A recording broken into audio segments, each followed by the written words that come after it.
શ્રીમદ ભગવદ્ ગીતા સાંભળતા સર્વ ભાવિક ભક્તજનોના હૃદયમાં વિરાજમાન પરમાત્માને મારા પ્રણામ।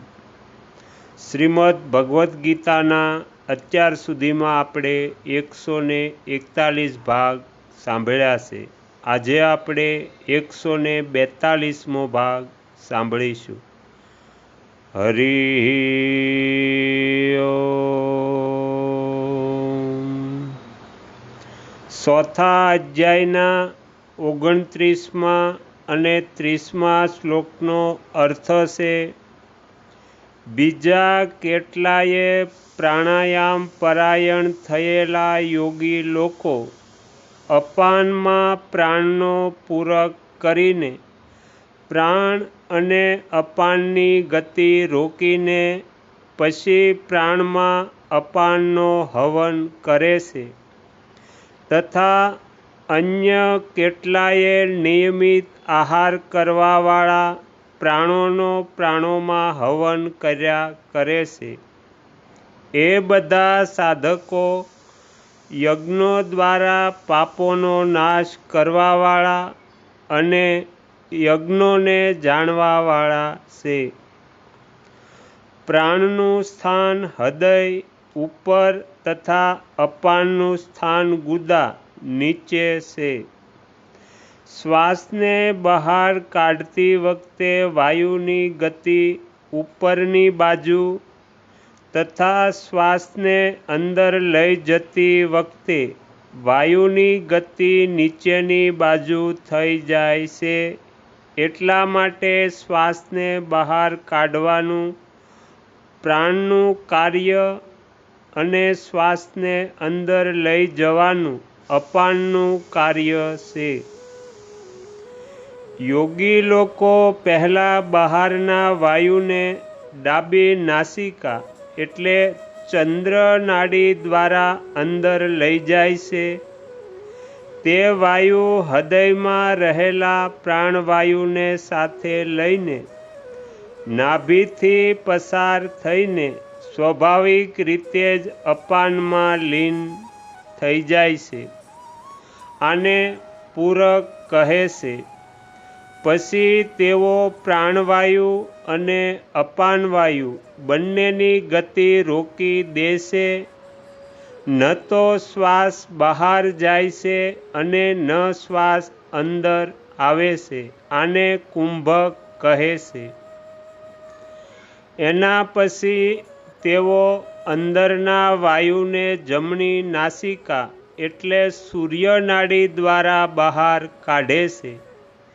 તે વાયુ સ્વાભાવિક રીતે જ પ્રાણવાયુને તથા એની પાછળ પાછળ અપાનવાયુને સાથે લઈને બહાર નીકળે છે। આ જ પ્રાણવાયુમાં અપાનવાયુનો હવન કરવો કહેવાય। આને રેચક કહે છે। 4 ભગવાનના નામોથી પૂરક, 16 ભગવાનના નામોથી કુંભક અને 8 ભગવાનના નામોથી રેચક કરવામાં આવે છે। આ રીતે યોગી લોકો પહેલાં ચંદ્ર નાડીથી પૂરક, પછી કુંભક અને પછી સૂર્ય નાડીથી રેચક કરે છે। ત્યાર પછી સૂર્ય નાડીથી પૂરક, પછી કુંભક અને પછી ચંદ્ર નાડીથી રેચક કરે છે। આ રીતે વારંવાર પૂરક, કુંભક અને રેચક કરવો એ પ્રાણાયામ રૂપી યજ્ઞ છે। પરમાત્મા પ્રાપ્તિના ઉદ્દેશ્યથી નિષ્કામ ભાવપૂર્વક પ્રાણાયામને પરાયણ થવાથી બધા પાપો નષ્ટ થઈ જાય છે। નિયમિત આહાર વિહાર કરવાવાળા સાધકો જ પ્રાણોનો પ્રાણોમાં હવન કરી શકે છે। વધારે કે બહુ જ ઓછું ભોજન કરવાવાળો અથવા બિલકુલ ભોજન ન કરવાવાળો આ પ્રાણાયામ નથી કરી શકતો। પ્રાણોનો પ્રાણોમાં હવન કરવાનું તાત્પર્ય છે પ્રાણનો પ્રાણમાં અને અપાનનો અપાનમાં હવન કરવો, અર્થાત પ્રાણ અને અપાનને પોતપોતાના સ્થાનો ઉપર રોકી દેવા, ન શ્વાસ બહાર કાઢવો અને ન શ્વાસ અંદર લેવો. આને સંતભવૃત્તિ પ્રાણાયામ પણ કહે છે. આ પ્રાણાયામથી સ્વાભાવિક રીતે જ વૃત્તિઓ શાંત થાય છે અને પાપોનો નાશ થઈ જાય છે. કેવળ પરમાત્મા પ્રાપ્તિનો ઉદ્દેશ્ય રાખીને પ્રાણાયામ કરવાથી અંતઃકરણ નિર્મળ થઈ જાય છે અને પરમાત્મા પ્રાપ્તિ થઈ જાય છે. વાસ્તવમાં સઘળા યજ્ઞો કેવળ કર્મો સાથે સંબંધ વિચ્છેદ કરવા માટે જ છે.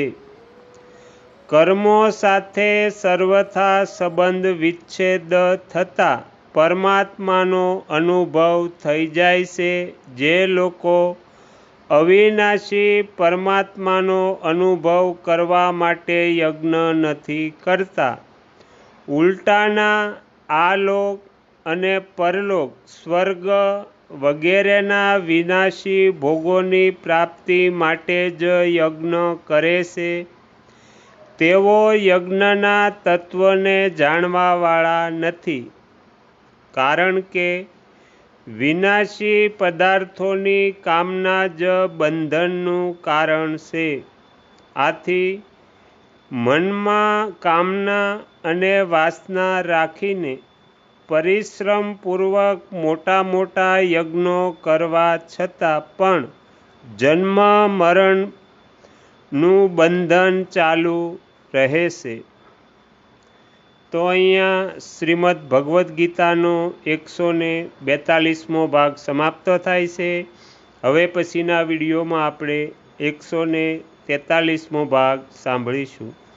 તમે તમારો કિંમતી સમય આપી એકાગ્ર ચિત્તે પ્રસન્નતાપૂર્વક શ્રીમદ્ ભગવદ્ ગીતાનો પાઠ સાંભળ્યો એ બદલ હું આપ સૌનો ખૂબ ખૂબ આભાર વ્યક્ત કરું છું અને આશા પણ રાખું છું કે તમને સાંભળવો ગમ્યો હશે. જો ગમ્યો હોય તો બીજા 5 લોકોને પણ સંભળાવજો. શ્રી સદગુરુ દેવની જય. આગળના વિડીયો જોવા માટે આ ચેનલને સબસ્ક્રાઈબ કરો અને જો આ વિડીયો પસંદ આવ્યો હોય તો લાઈક કરો.